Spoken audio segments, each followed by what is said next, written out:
The double-chinned security guard sat slumped in front of a wall of black and white TV screens. He opened his bleary eyes, yawned, and pulled a doughnut from the box. He took a bite, licking a globule of jam that dribbled down his chin, unaware that every move he made was being watched by a 4-metre-long, red-backed, green-bellied, urban-based mountain dragon, who was perfectly blended with the sloping rooftop across the road. Dirk, Dilly, dragon detective, gazed longingly at the doughnuts. He was starving. To take his mind off his rumbling stomach, he opened his book and read. "Now, where was I?" he muttered. Dragon births. A pregnant female dragon will travel deep into the Earth's belly to the banks of the outer core, where she lays the egg. She then picks it up in her mouth and dives into the liquid fire. This is an extremely painful experience. The mother plants the egg in the liquid fire and returns to the shore, where she waits for her youngling to hatch and swim to the surface. Dirk examined an illustration of dragons waiting for their newborn babies to appear from the bubbling underground lake. A female sea dragon places her egg relatively near the surface of the fiery lake, giving its offspring's skin the ability to soften in water. A mountain dragon's egg is planted deeper into the lava, making the child's back tougher and giving it the chameleon-like ability to blend with its environment. It is the sky dragon that buries its egg deepest. It takes weeks for a young skyling to swim to the surface, by which time the fire has become a permanent part of its composition. This gives it the rare power known as sublimation, the ability to turn its entire body into cloud-like gas.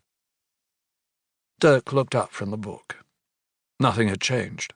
The screens still showed the interior of an art gallery located above a doughnut shop on a busy London street. At night, the doors were locked, but they might as well have stayed locked during the days for all the visitors the gallery got.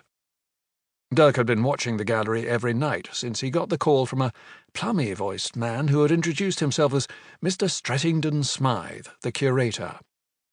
"Important pieces are going missing," Mr. Strettington Smythe said over the phone. "Don't you have security?" Dirk had held the receiver between his shoulder and his long, pointy ear as he reached for his glass of neat, orange squash. "Yes, but he's useless. Always asleep on the job." "Why don't you fire him?" asked Dirk, draining the contents of the glass.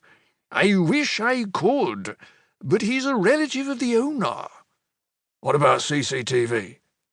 "Every room is monitored, but the picture goes fuzzy whenever a painting goes missing, like it's being interfered with somehow."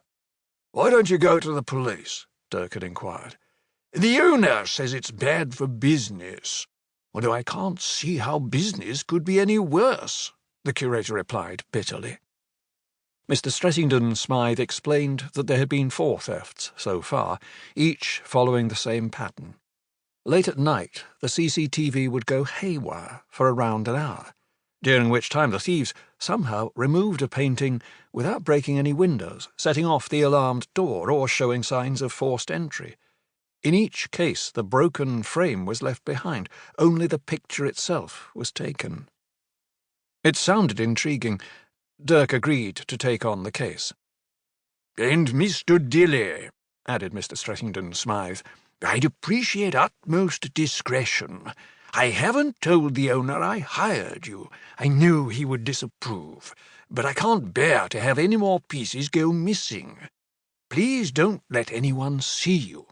"Believe me, it would be a bigger problem for me than for you if I was seen." Dirk's first thought was that it had to be an inside job. The obvious suspect was the double-chinned security guard, but after a few days following him, Dirk uncovered no signs of guilt. During the day, the man worked on the security desk of an office building. He had a cheery nature and enjoyed greeting every employee by name. After a full day's work, he headed to the art gallery via the doughnut shop and spent the evening stuffing his face and dozing off. He was incompetent and sleep-deprived, but he wasn't corrupt.